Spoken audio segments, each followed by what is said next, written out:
Hello once again, and this is Alchemist 2, and I'm back again with another review of the latest Doctor Who episode, Cold War. This particular episode takes place in 1986 during the Cold War on a Soviet submarine.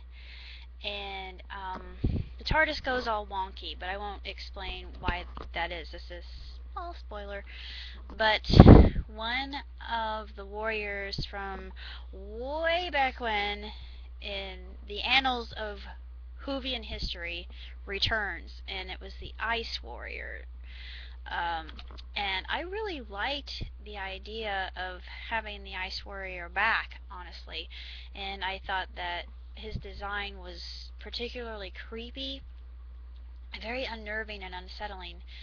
Um, I love this monster, and I like the fact that, as usual in typical Doctor fashion, he does everything he possibly can to reason with him, and he figures he's important like any other creature in the universe. And I think that's what this episode was about, and that's why I really like it.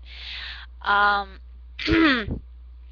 I still don't think it can compete with last week's episode in what people are calling the 11th Doctor's Mark Antony speech, which I agree, it really is akin to that, and that particular speech just made me wail like a little baby, and it was very emotional, and it just revealed all of the pain that he harbors within himself. And he's such a messianic figure, and I think that there's so much poetry in that. And it was also revealed again in this episode, and I just thought it was perfect. And I really liked this episode, and I thought that what happened with the TARDIS was very intriguing. Um, the Ice Warrior was awesome. I thought awesome and creepy as heck. I loved that. Yeah? Yeah, I'm doing a review. Can you wait for a little bit? Okay.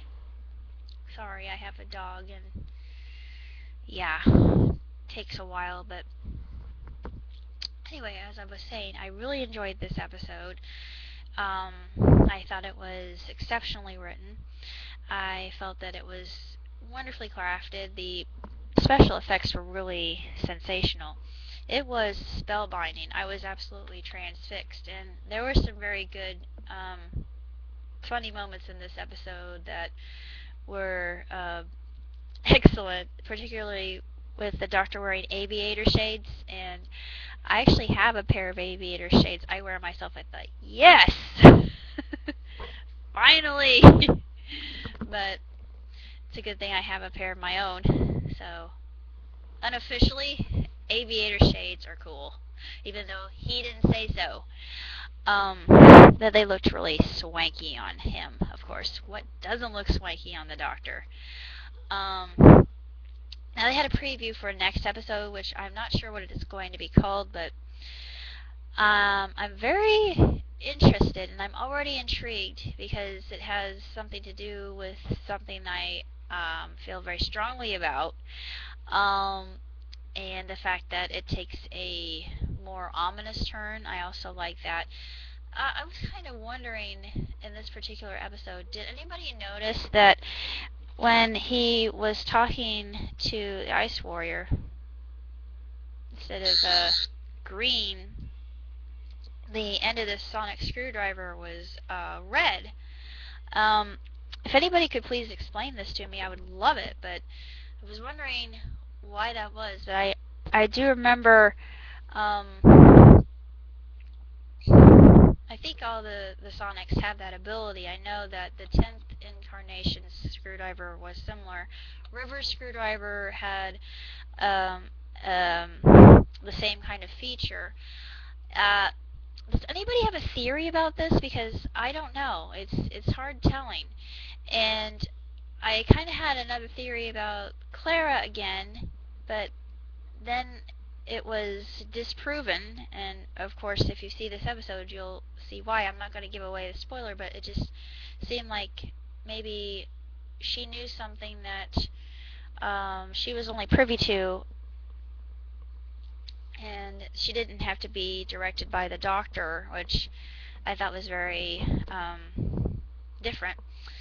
Uh, I thought it was a good episode. I really did, and I really enjoyed it. I thought it was extremely entertaining. I like the fact that they're doing behind the scenes looks with it, with Steve Moffat explaining how it's written in Matt Smith's voice, quote unquote, as he said. And I thought, yes, this is true, and the different script writers are doing a phenomenal job of writing for Matt and the other characters. They do so very well with his tone and his timbre, um, and his character. But I was still I'm puzzled over the red Sonic. So I don't know. Does anybody have any thoughts about that, or was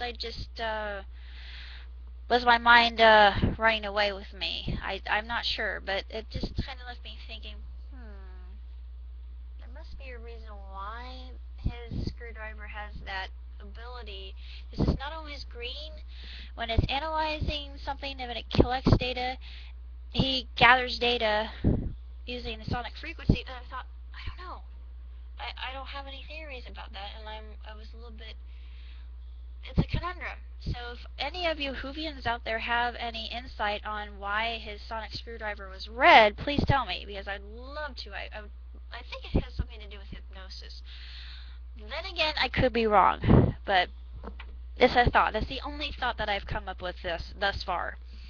That's all I have to say about Cold War, and I'm looking forward with in suspenders, as to use my friend's expression from across the pond, for next week's episode. So stay tuned until then. Ciao.